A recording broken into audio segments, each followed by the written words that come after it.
Hello, this is Nives, and I'm going to give a weekly course update on the Business English courses for the upper intermediate and the intermediate groups for this week. So let's go now and have a look at the activities we did for May.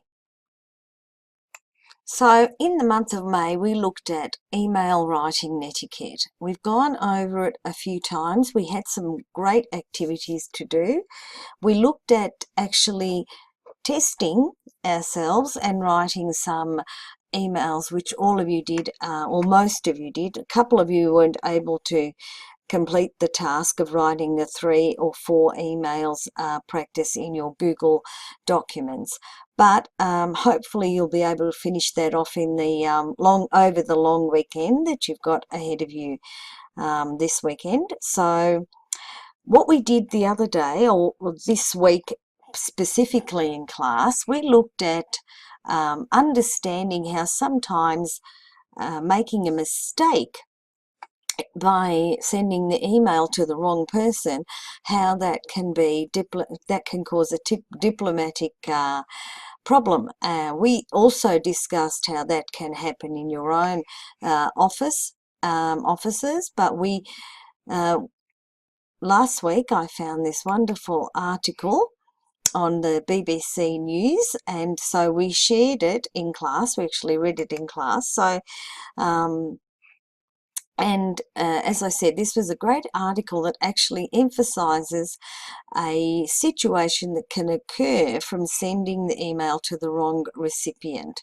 So that's the link to the article.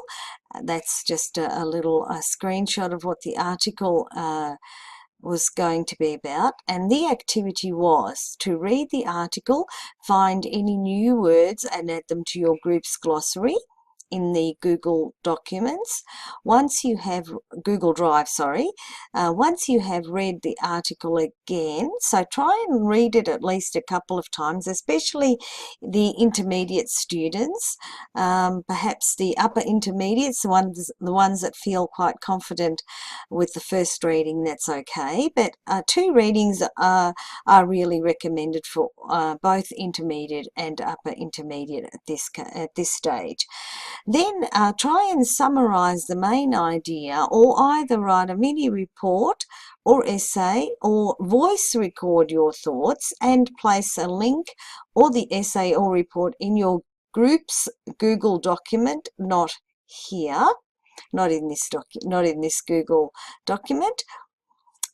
So some of you had expressed the idea that you would prefer to perhaps create a recording, an MP3 recording, or even an MP4 recording, whatever you want to do. Remember, you can upload it to your own Google Drive and share the link in the Google document so we can actually access it and watch it. You don't have to do something as public like putting it on the on a YouTube channel or anything like that. Although if you do, I have shown you how you can also create private or unlisted videos that on YouTube on a channel. Anyway, let's go and have a look at the article. This is what we did in class. We read through the article. Let me move this over a little bit. So we read through the article looking at some great words that were new, like inadvertently. Some of you had said you had never heard that, so we added that to the glossary straight away. We read it right through. What I'd like to do now is perhaps just go over the reading, so those of you that did not attend the class can understand or listen to the pronunciation of some of the words. So I'm going to just read it through, only the 2 first sections perhaps. The Bank of England has confirmed it is researching the financial risks of the UK leaving the EU after it inadvertently sent emails of its work to a national newspaper. A senior official sent an email about its confidential project on the issue to an editor at the Guardian newspaper. A spokesman for the bank described the error as unfortunate. Prime Minister David Cameron has promised an in-out referendum on the UK's EU membership by the end of 2017. Labor's Shadow Chancellor Chris Leslie called for a full and informed debate, not clandestine processes shrouded from public view. The email indicates a small group of senior staff are to examine the economic effects of the UK leaving the EU under the authority of Sir John Cunliffe, who is the Deputy Director for Financial Stability, The Guardian says. The email also spells out that should anyone ask about the project, codenamed Project Bookend, the task force should say it concerns a broad range of European economic issues and not make any reference to the forthcoming referendum. Then we read the analysis section by BBC business correspondent Joe Lynham, and this was quite interesting too, because this was basically a business correspondent that went into some really interesting insights into what might happen. We read the article all the way through. As I said in class, you do not have to actually write a summary about the whole article or go into the economic details that are in this article, which was written quite well actually. You can also, let's go back to our own Google document. You can also just write or talk about in your MP3 or MP4 presentation about how this article has brought home the very real diplomatic issues that can occur from sending an email to the wrong person. So you don't really have to write about this article or summarize this article if you don't feel comfortable doing that, or you can take some words or ideas or phrases from the article to talk about how important it is to remember those rules that we have collated in our email netiquette presentation.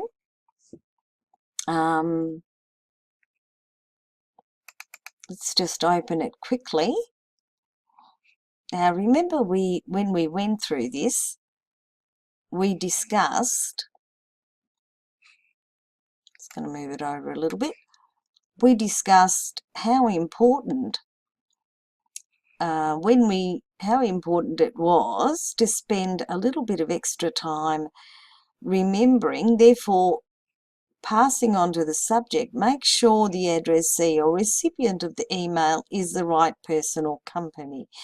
Remember, we discussed how important that was. Well, that article that we just read of this week goes to show that sometimes, even if you're forwarding an email to someone else and perhaps you're thinking of forwarding just a section of that email, you need to be very careful of how you do that. So what were the other things? Okay, we won't go through this again because we've been through that a few times. So what you need to do is perhaps in either your voice recording or MP4, a video recording, or a mini report or essay. Again, another thing most important is if you do any writing, please use the spell checks or the grammar check that are available on your document writer, or check for synonyms, or, as I also mentioned, antonyms. Sometimes you have that correct word and you think, well, this would be the positive, I want the negative. So look up antonyms in your thesaurus. There are many links that I've already given you to go online and have a look using some great free dictionary and thesaurus links online. So please be very conscious of what you write or how you write it, so that we don't have to spend time correcting grammar in our very short lessons in face-to-face class. Okay, this is Nives signing off. Hopefully you have now a rundown of what we did this week. For any questions, any details, write me in the email, or write them in the Google document, and maybe someone else can help you. So be aware of helping each other, which is always very important. And until we meet up again after this long break, keep smiling.